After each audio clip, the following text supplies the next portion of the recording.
Bueno, buenos días a todos. Estamos en la segunda parte de este seminario donde empezamos a considerar cuáles son las consecuencias de las decisiones gerenciales.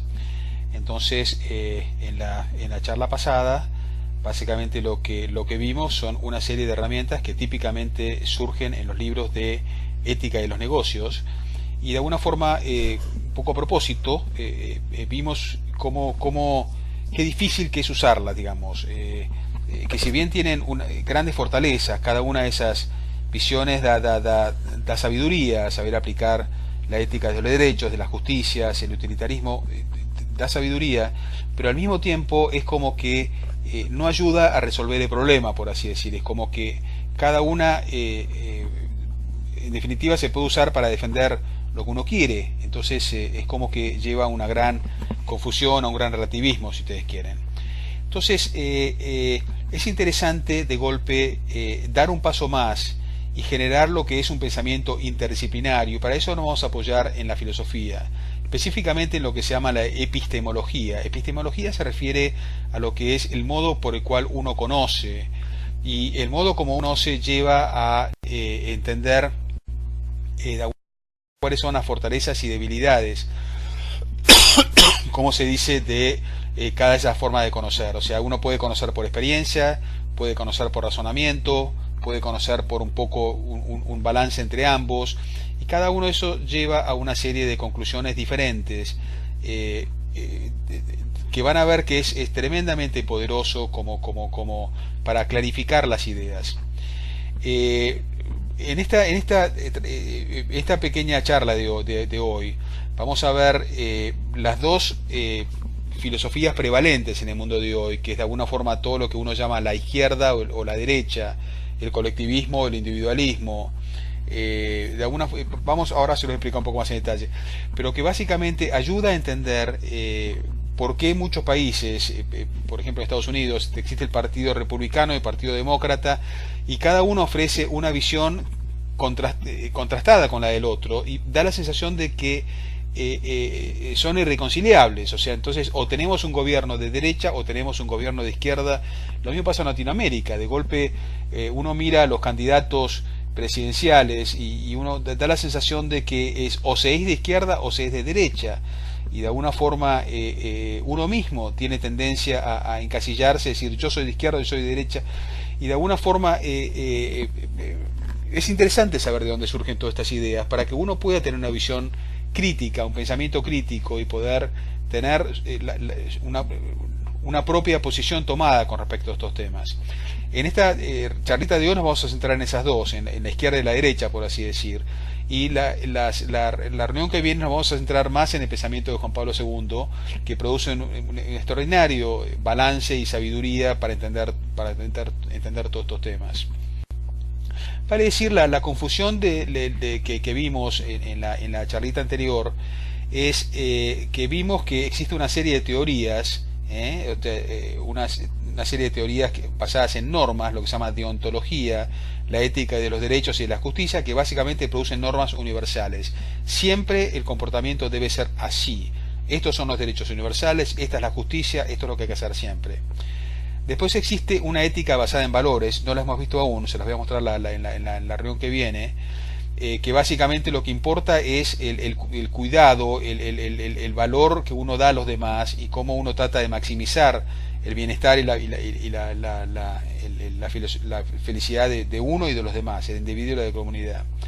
Después hay otra que se llama teleología, que es basada en resultados. El utilitarismo, ¿se acuerdan que les comenté que se basaba en resultados? Lo cual tiene sus grandes ventajas y sus grandes desventajas. Pues los resultados son muy subjetivos, son muy cuestionables, cada uno tiene criterios diferentes sobre qué resultados. Entonces, la ventaja que tenía la deontología, las normas, que son universales para todos, de alguna forma no lo tiene el utilitarismo, donde todo pasa a ser relativo. Eso trae aparejado toda una serie de modelos de responsabilidad social. Esto se lo voy a explicar en unas 4 charlas, para que de alguna forma también es confuso, porque uno al final no entiende todas estas teorías para qué sirven. Es como que dice, bueno, pero uno no puede aplicar todo esto en una empresa. Una empresa se funde si quiere aplicar todos estos modelos de responsabilidad social. Entonces uno termina con una tremenda confusión en la cabeza.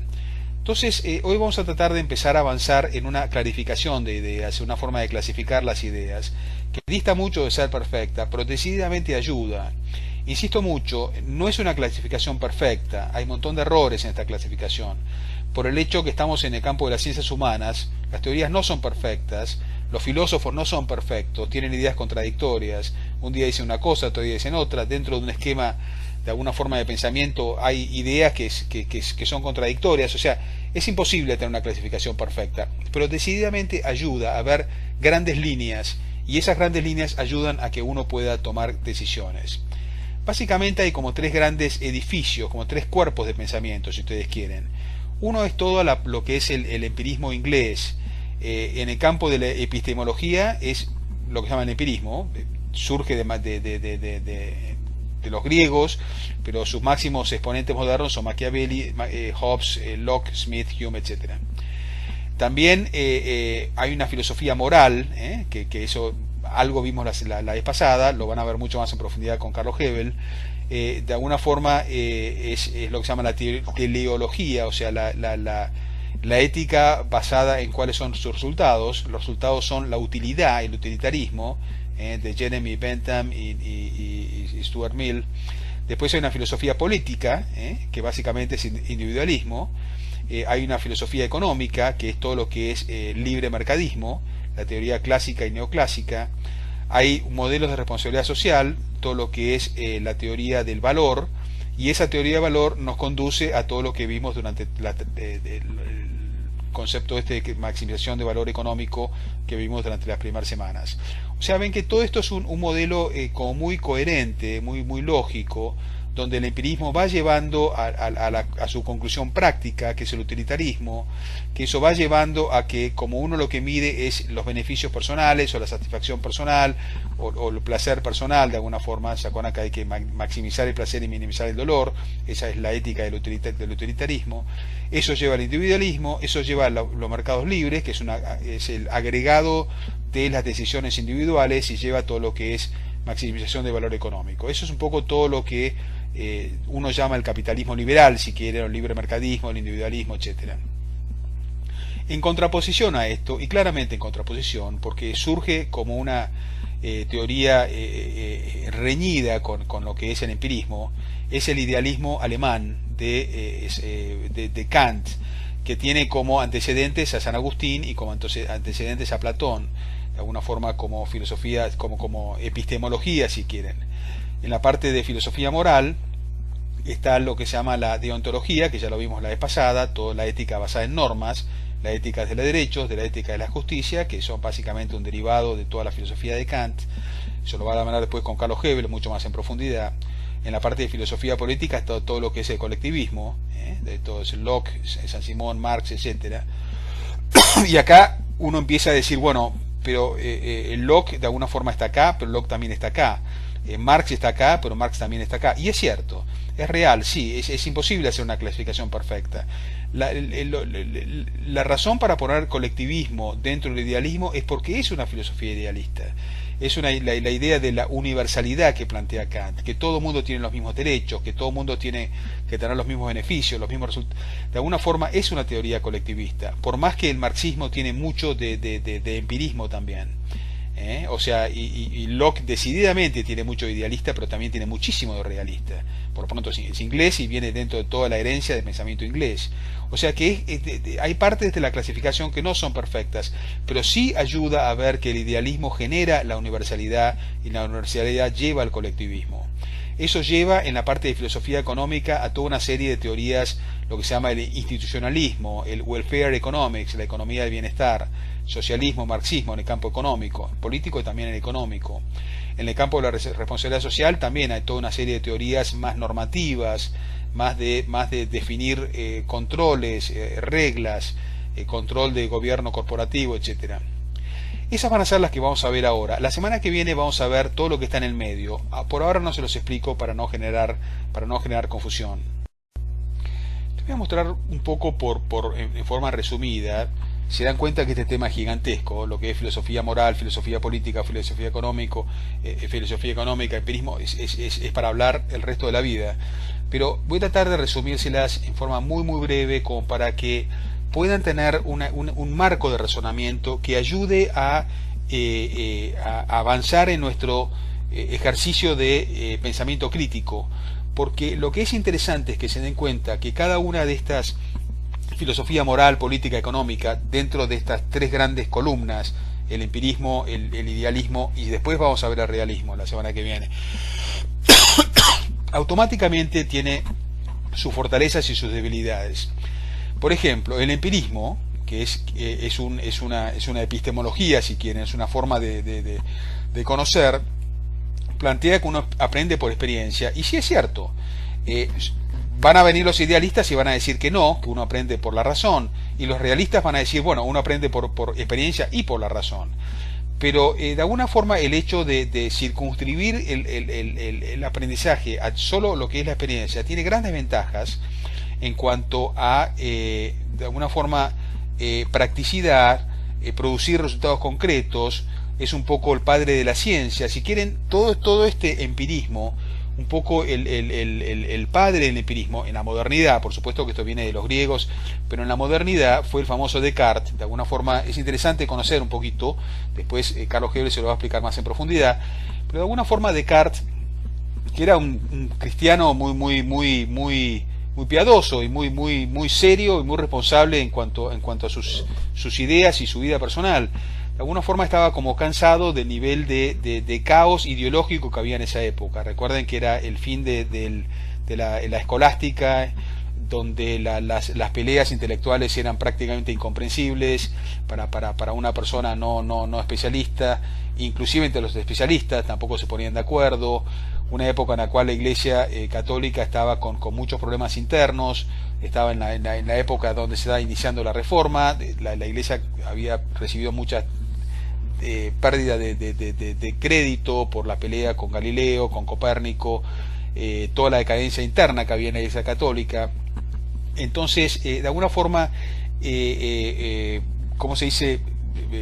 Descartes dice, bueno, la verdad es que es un caos, yo no entiendo nada de qué están hablando, todo esto es, cada uno dice lo que se le da la gana, hay gente fanática que dice que esto es así porque lo dice Dios, y yo recibí una iluminación, y la iluminación me dice que esto es así. Basta, yo no creo más nada de todo esto, yo me voy a casa y me encierro en el living de mi casa. En el living de mi casa me pongo a pensar y me doy cuenta de lo único que yo estoy seguro, que tengo certeza, es que pienso. Por lo tanto, existo. Y a partir de ahí desarrolla toda una línea de razonamiento que lleva a dos grandes corrientes de pensamiento. Toda esa la vía del racionalismo, que obviamente es muy fuerte en el continente europeo, y una segunda línea que es la línea empirista, porque su forma de razonar dice, bueno, si quieren que les crea algo, demuéstremelo, planteen una hipótesis, demuéstremelo en forma práctica o en forma racional, lo que sea, y se los voy a creer. Y eso da origen a todo lo que es el empirismo inglés. Y ese empirismo inglés de alguna forma tiene grandes ventajas, como les digo, toda la creación de la ciencia moderna, prosperidad, desarrollo humano, etcétera, etcétera, calidad de vida. Pero también tiene grandes desventajas, que es todo el escepticismo, el relativismo, el subjetivismo y la atomización del conocimiento que generó Descartes con su planteo de que demuéstreme cada cosa. Les pongo una anécdota. A mí me pasa, por ejemplo, como trato de hacer trabajo de investigación con otros profesores, y prácticamente la gente se niega a todo lo que es pensamiento interdisciplinario. La gente está tan acostumbrada, los profesores o PhDs o doctores, tan acostumbrados a investigar en un tema concreto, chiquitito, que uno le dice, bueno, pero investiguemos algo en forma interdisciplinaria, y la respuesta es masivamente no. Está arraigadísimo lo que es la atomización del conocimiento, la fragmentación del conocimiento, y eso es claramente derivado de Descartes. Entonces ven que tiene grandes problemas, porque cuando uno atomiza el conocimiento, empieza con los problemas que estamos planteando en este seminario. Y es que el especialista en marketing no sabe nada de responsabilidad social. Digamos, en los libros de texto de gestión estratégica no existe la palabra responsabilidad social, la palabra sustentabilidad, no existe un libro de texto de gestión estratégica donde aparezca la parte social. ¿Por qué? Porque eso es otro tema, eso es para los especialistas de ética o los especialistas de sustentabilidad. Pero yo soy un especialista en la parte negocios y no me interesa la otra parte. O sea, es una cosa muy descabellada lo que produce, una actitud irresponsable de decir, bueno, yo me encargo de esto, no me importa el impacto que tiene en la sociedad. En cuanto a la parte ética, ya más o menos le comenté la vez pasada, lo que es el brazo, digamos, empírico de la ética es el utilitarismo, que es basada en los resultados. La famosa frase de maximizar el placer y minimizar el dolor. Les recuerdo que no se habla de placer hedonista, es placer, puede ser el placer de hacer el bien, el placer de buscar el bien para la comunidad. Lo que es el darwinismo social, donde prácticamente cada uno se hace cargo de sí mismo y sobrevive el que es más fuerte, o sea, no existe una actitud colectiva. Todo lo que es el individualismo moderno, derivado justamente de esa actitud tan individualista, generada porque cada persona tiene su propio conocimiento y su definición de lo que es placer y dolor, etcétera, y se elimina todo lo que es colectivo. La ética es muy minimalista, y me gustaría explicárselo esto. Esto surge mucho a partir de Locke. Locke hizo un avance gigantesco en el mundo del pensamiento en un momento en el cual el mundo estaba en guerra, prácticamente todas las famosas guerras de religión y todas estas guerras ideológicas y todo. Locke plantea un pensamiento que fue pacificador, que básicamente fue decir, bueno, está bien, no nos vamos a poner de acuerdo si uno es protestante o católico, si la filosofía de Santo Tomás, a San Agustín o lo que fuere, pero sí nos podemos poner de acuerdo en ciertas cosas básicas. Número uno, que queremos preservar al individuo. Número dos, que queremos que respetamos que existe una propiedad, que existe una propiedad privada. O sea, es una especie de ética minimalista, por así decir, donde uno se pone de acuerdo que hay ciertas cosas básicas que no se tocan. Y de alguna forma eso tiene consecuencias interesantes que después los vamos a ver. Pero hay que reconocer que es una ética claramente minimalista. ¿Cuáles son las contras que tiene? ¿Cómo se dice? Subjetivismo, relativismo. La ética, como vimos en el caso del utilitarismo, la reunión pasada, yo puedo ganar y vos perdés. O sea, yo pago el soborno y lo lamento por los que no lo pagan. No considera las partes no económicas, esto ya lo vimos, todo esto ya lo vimos la reunión pasada, así que no profundizo en esto. En el campo de la filosofía política, todo lo que el derivado más importante es el individualismo de Machiavelli, Hobbes y Hamilton, y eso da origen a lo que es la democracia liberal, los objetivos de libertad, igualdad, gobierno minimalista, etcétera, todo lo que también planteó Locke, que recién se los comenté. Eso se convierte en la columna vertebral del constitucionalismo moderno.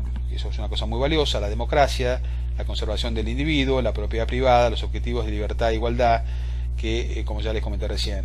Las contras es que no protege a los sectores más débiles, o sea, es de alguna forma garantiza un cierto nivel, si quieren, pero no busca la protección de los sectores más débiles de la sociedad. Y de alguna forma también dentro de ese individualismo hay espacio a lo que es el maquiavelismo, que ya también se los comenté. De alguna forma el príncipe busca su propio beneficio tomando ventaja de los demás, y eso a la larga lleva a un efecto dominó. Todo el mundo empieza a hacer lo mismo y eso lleva a la guerra y a la depresión. En el campo de la economía, el empirismo tiene tremendos aciertos de la mano de Adam Smith. De alguna forma todo el concepto de la mano invisible, o sea que hay sectores que tienen recursos y sectores que necesitan de esos recursos. De alguna forma el mercado libre es la mejor forma de que los que tienen recursos y lo hacen mejor sean los que en definitiva terminan siendo mejor compensados por los mercados. De alguna forma eso genera toda la forma de la curva de oferta, demanda, etcétera, etcétera. Decididamente el sistema de libre mercado tiene grandes ventajas en el sentido de que premia al eficiente, y eso es bueno para todos, y el eficiente en su capacidad de satisfacer las necesidades de la comunidad, lo cual también es bueno para todos.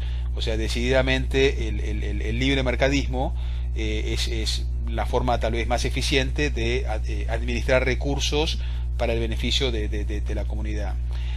¿Cuál es el problema que tiene? Bueno, es que existe competencia imperfecta, como ya hemos visto insistentemente en la primera parte del seminario, en el sentido de que existe poder de mercado, existe poder de monopolio, existe abuso de poder de mercado, abusos de los recursos.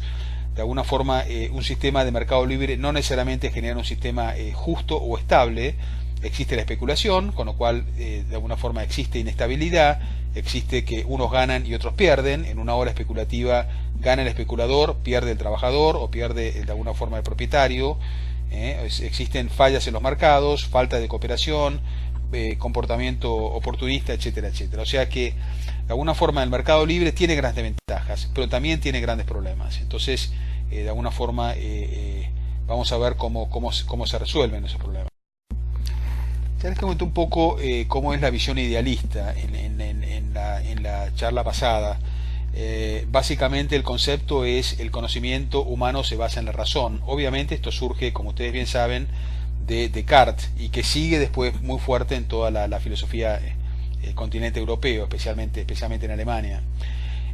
¿Cuál es la gran ventaja? Es que pone fin al relativismo. O sea, hay ideas universales, hay normas universales, hay comportamientos universales, derechos universales, justicia universales, y eso pasa a ser parte de la cultura. O sea, ya la cultura acepta, las Naciones Unidas en su Declaración de los Derechos acepta que hay derechos que son universales, y ya no se discute. O sea, ya en la cultura todos tenemos de alguna forma aceptado que sí existen normas universales.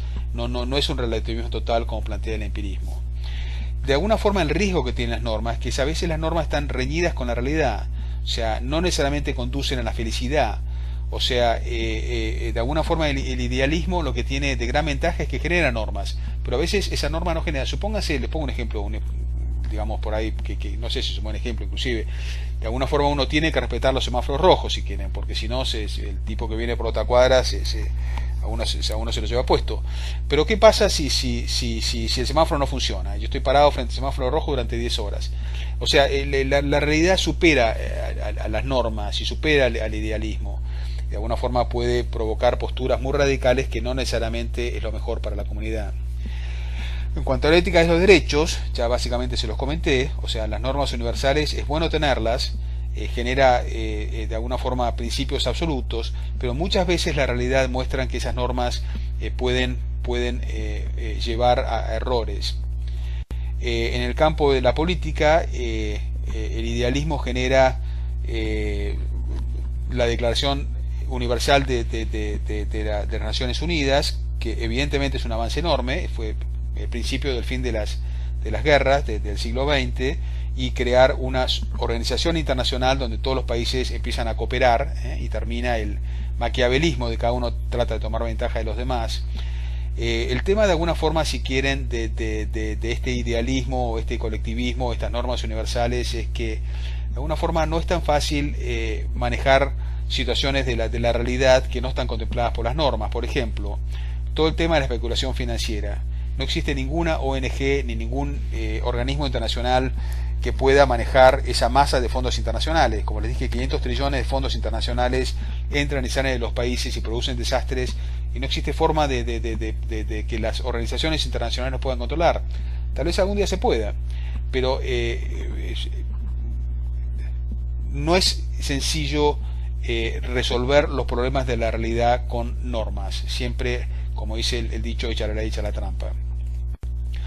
Por último, en el campo de la economía, este colectivismo genera socialismo, que tiene grandes ventajas. O sea, de alguna forma la visión más colectivista produce prestaciones sociales. La planificación central tiene ventajas en cuanto a la distribución de la riqueza, pero decididamente la planificación central o el estatismo o el socialismo no ayuda al libre mercadismo, a la creación de riqueza, a la alocación de recursos racional, al crecimiento económico. De alguna forma debilita lo que es la creación económica, la creación de ¿cómo se dice? La creación de riqueza, por así decir. Entonces tiene ventajas, pero tiene grandes desventajas. Como se dan cuenta, este tema es infinito, no es para explicarlo en 10 minutos, ni mucho menos. Es simplemente para abrir la puerta para que cada uno pueda profundizar en el tema y pueda cada uno aportar lo propio. si quieren, lo interesante de este trabajo con gente de diferentes especialidades es poder de alguna forma darse cuenta que el mundo en el cual uno vive, donde existe toda esta derecha y toda esta izquierda, que cada una tiene sus fortalezas y sus debilidades, ese es el mundo que nos toca vivir, y que de alguna forma cuando uno toma decisiones empresarias, de responsabilidad social empresaria, uno forma parte de todas estas decisiones y uno de alguna forma lo que tiene es que buscar qué es lo que la sociedad no ha resuelto y la empresa privada puede llegar a resolverlo, o la empresa privada o no privada, por ahí una empresa de gobierno, o por ahí otro tipo de instituciones, pero es interesante ver el cuadro completo. Sé que seguramente muchos se quedarán con una sensación se quedarán con las ganas. Este tema es para verlo mucho más en profundidad, y más en profundidad lo va a plantear después Carlos Hebel cuando termine toda la parte de este discernimiento. Pero parecía interesante que tengan un pequeño cuadro con todas sus debilidades y con todos sus defectos. Ayuda a empezar a plantear, a producir una clarificación de ideas.